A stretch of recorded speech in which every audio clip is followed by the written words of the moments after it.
আমরা ঘরে ছিলাম, চা দোকানে বসেছিলাম, হঠাৎ দেখলাম ধুয়ো উঠছে, এলাম তো দেখছি পুরো আগুন লেগে গেছে, পুরো ভয়ঙ্কর। গাছ পাছ সব পার করে দিয়েছে।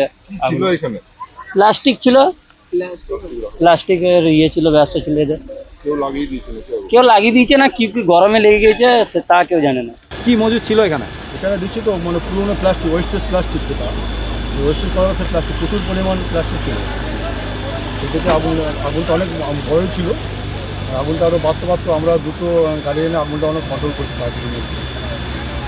এমনি সব কোনো ক্ষয়ক্ষতি কোনো মানুষ? ক্ষয়ক্ষতি বলতে যেগুলো ওয়েস্টেজ প্লাস্টিক সেই ক্ষয়ক্ষতি হয়নি, যেহেতু ওপেন জায়গা ছিল সেই ক্ষয়ক্ষতি কিছু হয়নি। যেগুলো ওয়েস্টেজ প্লাস্টিক ছিল ওগুলো পুড়েছে বেশিরভাগই আগুন নিভিয়ে দিয়েছিলাম।